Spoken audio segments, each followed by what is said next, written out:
And so it begins. I heard you say in another interview that if you weren't a cinematographer, you would have been a psychologist.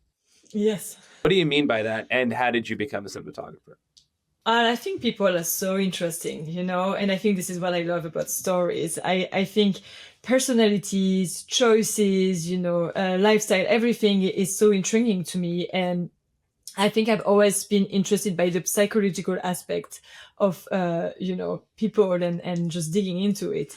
I got into cinematography because I just love, stories in general. I used to do little novels when I was a kid.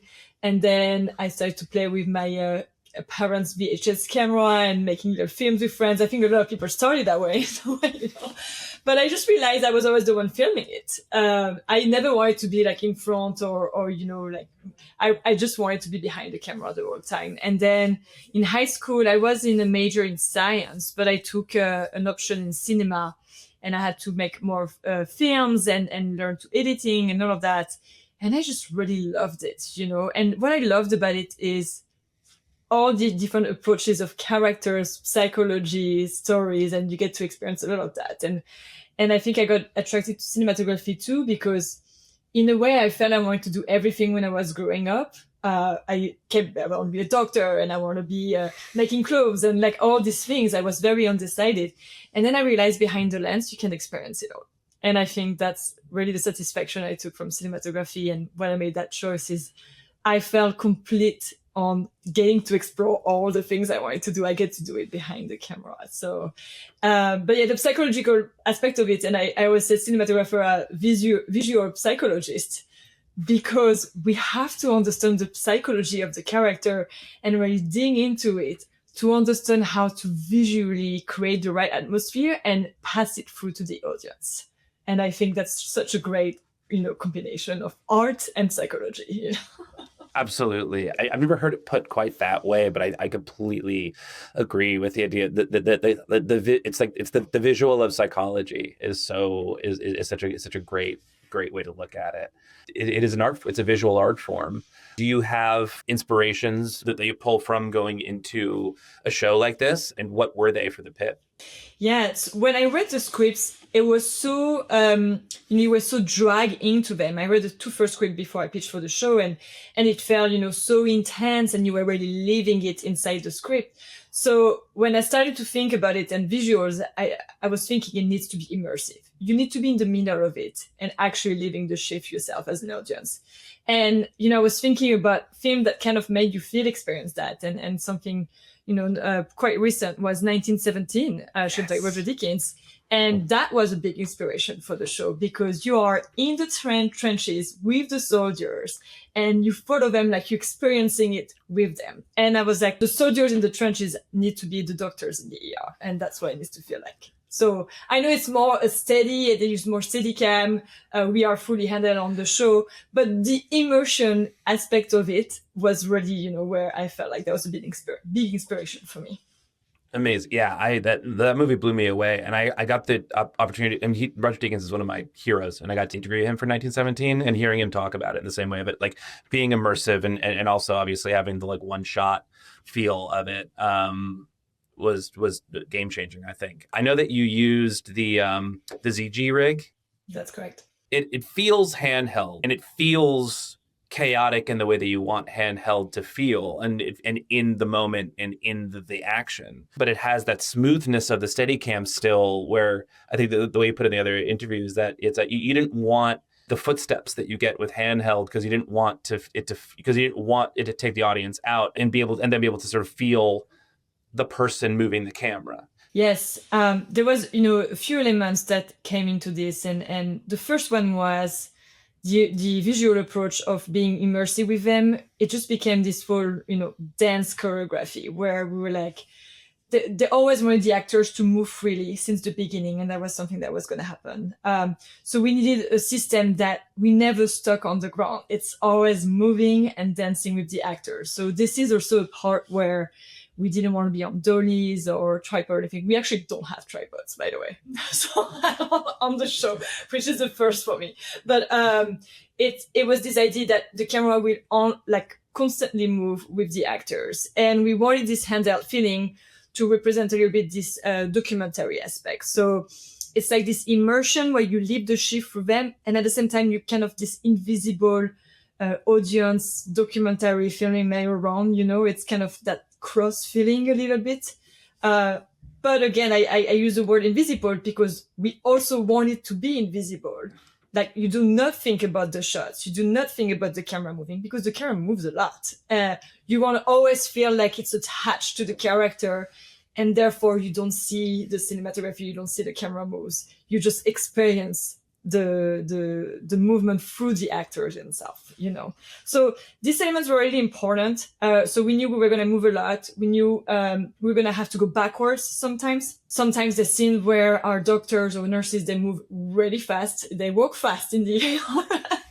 And, there was also a height adjustment issue, because when you handheld, you can go down on your legs, but, it gets a little tricky sometimes depending on what height you're trying to reach. And, if you want to go higher. So we needed a tool that could help us change the height on the go as well, and do this move really fast, backwards, forward, sides, but without, like you said, feeling the footsteps and taking you out of that immersion experience. And so this is where the ZeeGee rigs came in, and it's been such a key tool for us. And it's, I'm not sure I know of another tool right now that could give us that extreme feeling of control, handheld, but invisible at the same time. But the feeling is there. You still feel like it's handheld. And then at the same time, we can adjust from a character moving. We're just following them, on their face backwards. And suddenly a gurney cross in front of us, and you go lower the camera, and you get, can over the gurney to the person. And then boom, you go again. And then you're following an actor that's like a smaller, so then the camera needs to be lower, because we always try to be in depth perspective. So the height change was key, and the ZeeGee really allowed us to do that. But otherwise, the second camera is fully handheld. And half of the time, actually, we are not always on the ZeeGee. Sometimes we also fully handheld on the first camera if the moves don't require to be so, intense and choreographic. Yeah. Got it. I know you use the Alexa Mini LF. I'm assuming that for a rig like that, for the amount of movement you guys are doing, the camera itself needs to be as small and light as possible. But also lenses can be really heavy. What lenses did you choose and why? Yeah, just going back on the camera, you're right. This wasn't a reason for the Mini LF, but the large format was really for feeling the closeness with the actors and really being, really even more immersed and with them. That was a reason for that choice. And also, the latitude helped us because we have a lot of, higher highlights on the ceilings and all of that. So this was all like things that made in consideration. The lenses, I did a lot of testing for the lenses because this was a big concern being handheld the full time. And I wanted to be mindful of my operators. And so they could keep going because the truth on this show, once we start in the morning, beside lunch, we keep going. It doesn't stop because there's no lighting time.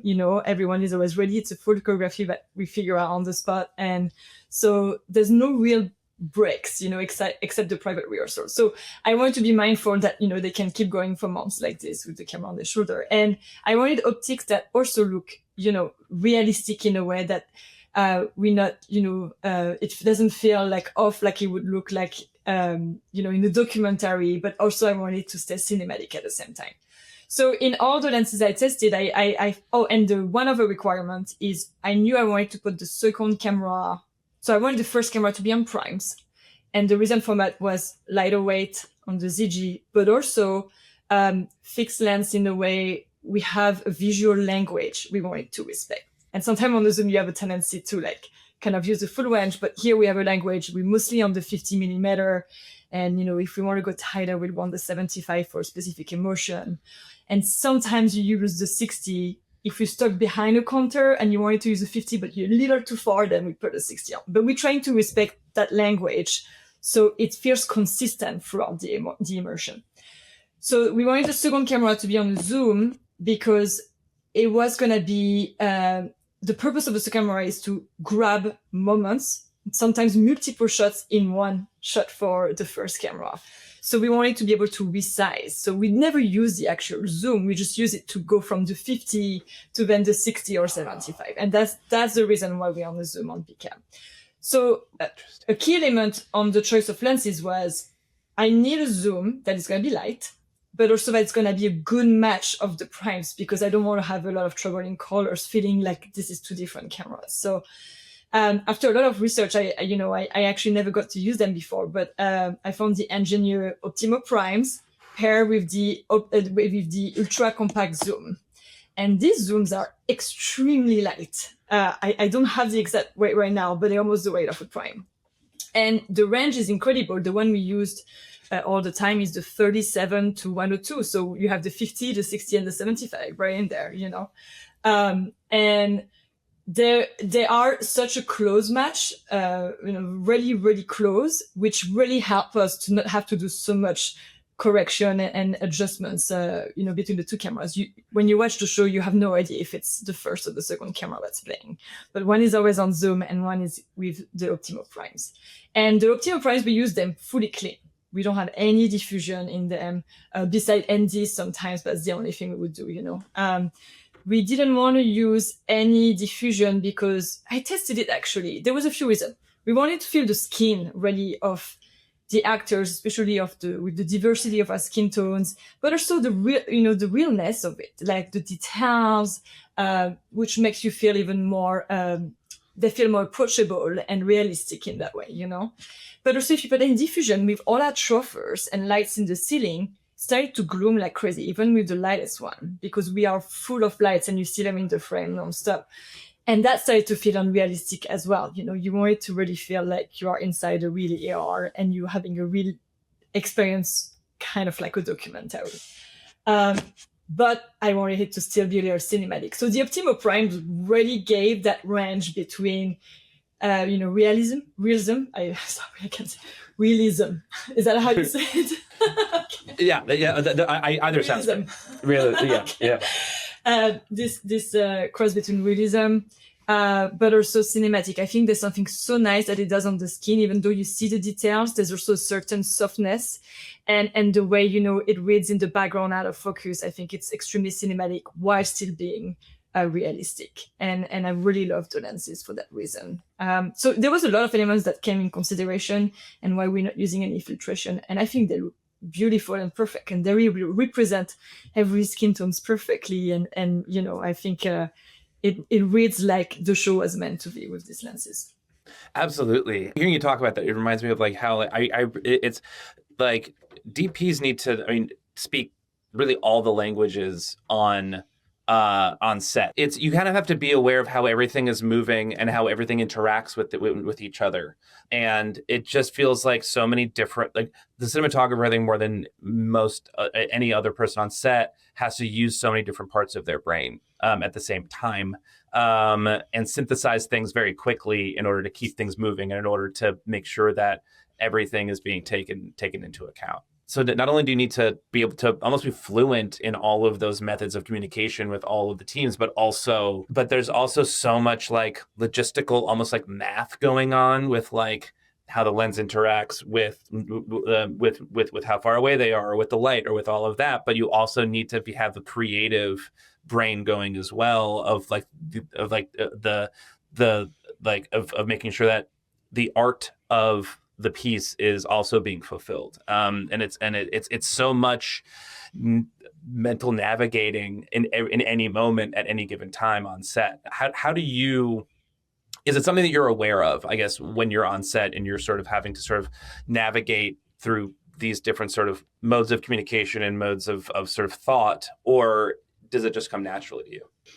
Yeah, actually, that's a great question. I do feel very fried every evening when after coming home because my brain is functioning at a speed that it's not supposed to, I think. But, especially on this show, since I don't really get prep, because I am on every single episode, everything is thought through on the spot. So it's a lot of improvisation in a way, but always within the language we establish. And in pre-production, I really made sure to do this whole framing book and lookbook to make sure we stick to a proper language and that we keep it throughout, which is the hardest thing actually, to really keep a sense of constancy throughout 15 episodes. Is sometimes, you can feel yourself drifting away and you push yourself back in because it's it's happening over, 6-7 months, but that whole show is happening over one day. So it's very important to keep the consistency.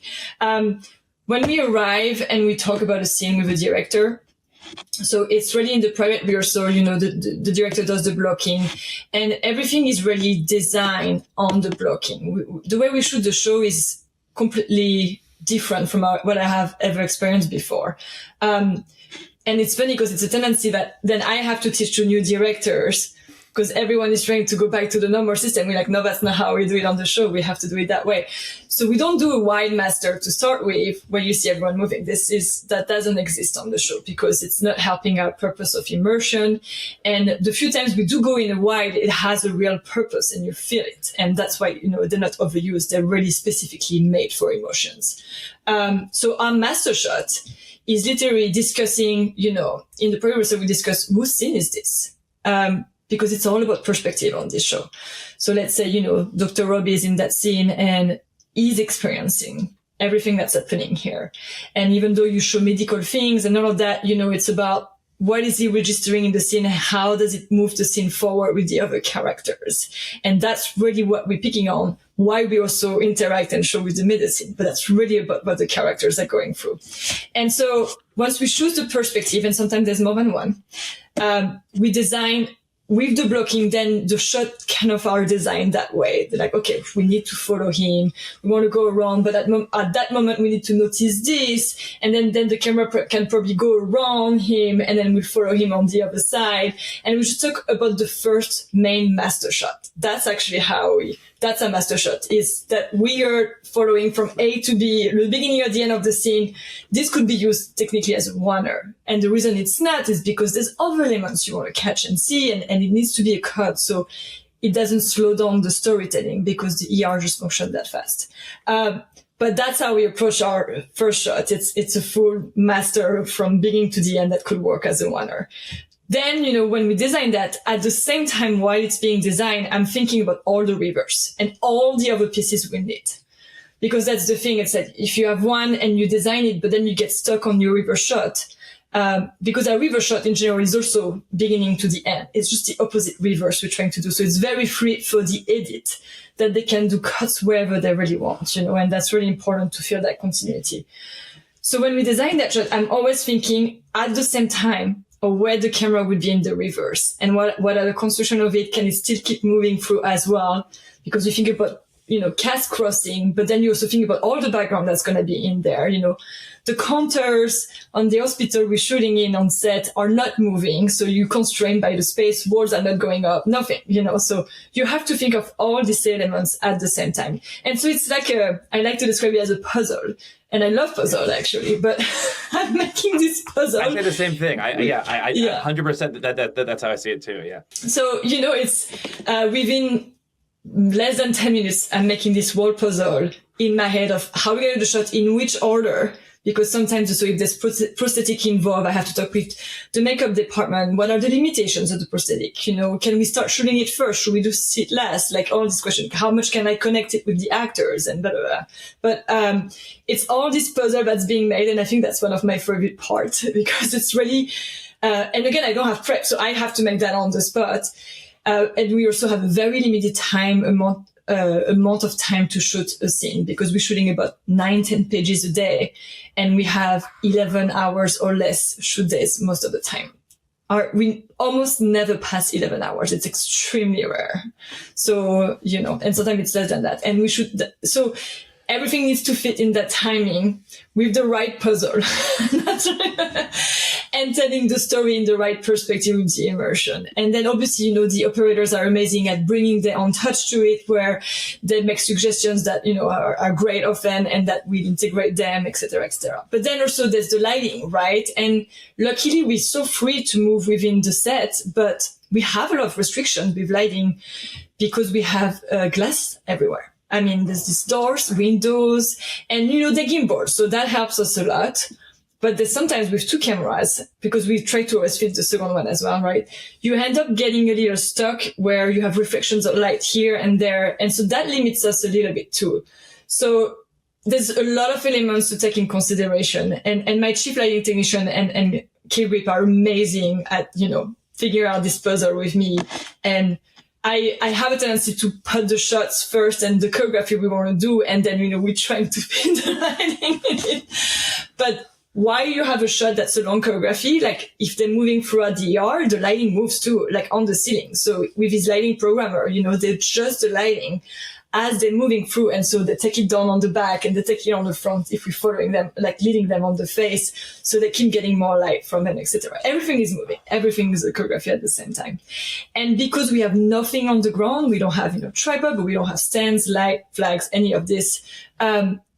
We often need just a little more highlight of things in the eyes or, in the faces, they're a bit in a darker area. And so we have like custom onboards light on the matte box, and we have one on the left and one on the right, and they're all controlled by the lighting programmer as well. And they like by color and all that. And so we use them to fill in, and we can choose where the lights come from the left or from the right, right? So that helps you if you're on an over, say, okay, I don't want it to be too flat. I'm going to make it come more from the left side of the camera, etc., etc. And then, if we have bigger move, we also have lights, dot dash on a pole held by the electricians. And, they'll come in and you can see the sound and the light, and everyone is like a little triangle behind the camera moving along in a dance choreography. And it's amazing, but, it's all really thought through. And we've had the remark a lot of times that people felt we were kind of just getting in and just getting the shot, as doing it as we go. And in a way, I love it because it shows how invisible we are. And that's really what the goal was. We wanted to do like this, perfecting the imperfection because it looks so random in a way. And that's what it's meant to be, That's incredible. Thanks for breaking that down for me. That's incredible. I mean, it takes so much effort to make it look effortless, and and I think it's really true on this show for sure. Something that's so effective to me about the show is when there's like a quiet conversation in the hallway, right? And then they go into one of the rooms and where all these doctors are working on a patient, and it's obviously been working on that patient for like a long time. And the anxiety's at 11. So we go from like a pretty quiet hallway into this like chaotic room, and then a lot happens. And then we have a whole emotional roller coaster in that room. And then like Dr. Robbie leaves, and then I feel my anxiety leave when he leaves the room. Like it's like it's this immersive experience that you've been talking about. It's like it's so effective that like my emotional state rides those movements, like what room they're in. Mm-hmm. What is important for you in your approach to sort of creating moves like that and sequences like that? I think, when they're alone and they have a more private conversation and it's quieter, a lot of time, it's scary to shoot against a white wall because we don't like it, but here it's like the privacy. And when you have the walls right there behind them, you feel that intimacy. And we have a tendency to do a bit longer lens sometimes on this moment. So they're more isolated and you don't perceive as much the chaos. So they're trying to they're very good at compartmentalizing, doctors. So they're like, okay, going back and do something for this patient, and then I'm going to have a private conversation, and then I'm going to make a joke and all of this, and when you think about it, it's just because that's their life and that's how they work. So we train with this moment to represent that. And so when they have a private moment and conversation, like sometimes we go in that tighter lens to really isolate them more, and we'll embrace more tight corners, honestly. The light will feel more down on them because technically sometimes they're not under light, they're more in the corner, and we embrace that. And then, we try to connect this scene when we shoot it, because it's all kind of written, it's all continuous, right? So then we'll connect from them being there, and then we'll go with them and start moving, and we'll cross the ER with them, and then we land in that trauma room, for example, and then we'll go right into the beginning of the surgery. We've combined scenes sometimes like 3, 4, 5 scenes together. So we would achieve that continuous feeling. And often what we'll do is we'll do like our first master shot would connect, right? And then we'll do the scenes to clean up or whatever, if that makes any sense. But it has happened. Yeah. If it makes sense and we have the cast, it does not too much special effects, prosthetic thing involved or anything, we'll keep going a little more as much as, actors have to memorize so much, right? But also there's a choreography with background, and the operators, have to hit each move at the right time, at the right moment. So we'll take it as far as we can to really feel that continuous feeling of transition. But otherwise, we all make sure to, if we finish a scene, to finish that scene by starting in that scene and continuing in the next one. So then you never know when we stopped, you know. And then that feeling, you know, of stress you express in trauma, it's because suddenly the camera goes right in there, in the middle of everyone. And if you see them on set, literally you have all the cast around the bed and the camera, there's two cameras fitting in between them. All of this is where they are, you know. But the relief when he leaves, and I think you mean he leaves the room, but we're still in the room. Is that what you meant? Yeah. So what happens here is we close to Robbie, we see everything from him, etc. Or we're in the middle of everyone. And then he leaves, the camera often, you know, maybe would leave with him, but not exit the room. So he exits, and then we left on a wider shot of all of them in the room. And that's where you breathe. You know, this is where wide is more efficient suddenly. It's like, you can see everyone. You're not in the middle of it with foreground crossing, you know, this thing. Yeah. Yeah. I mean, it just shows how effective you are at taking this visual language and bringing the psychology, you know, like and connecting the visual to the audience experience. And I think it's so effective. Last question I have for you, because I know we're just about out of time. I'm sure there's so many challenges every moment of every day that you're dealing with on the show, but was there one challenge that you encountered on this shoot that you were the most proud of yourself for solving? That's a good question. I think that has happened more than once, just because it's so tricky, this choreography and the amount of cast we have on set. I think, you know, one of the situation, now I don't know if it's fitting in our episode. Are we doing 1 to 5? I don't know if it's fitting. So I don't know if I can say that. Oh, yeah. But okay. I'm going to say in general, you know, a situation where there's all the cast in the central work area for any reason, you know, and they're all there together. And it's extremely hard because they're all speaking one after the other and they're all bouncing off each other. It's extremely hard to think of how to connect these shots. And the truth is you can't always connect them. But I think a lot of time there's so much going on at the same time with so much dialogue and cast that it's hard to keep track of what we need, how we need it, and when. And I think it's the challenge is to really stay the head on your shoulder and keep tracking everything. And I think I'm getting better at tracking all these things, and my crew is getting better at tracking all these things as well. And so we're really here to support the different people coming in and out, but the crew stays the same. We're getting really good at tracking all of this to make sure we're getting what we need and the way the story is to be told as well. So yeah, the challenges are, you know, being immersed in the middle of all these people and trying to get everything at the same time. But yeah.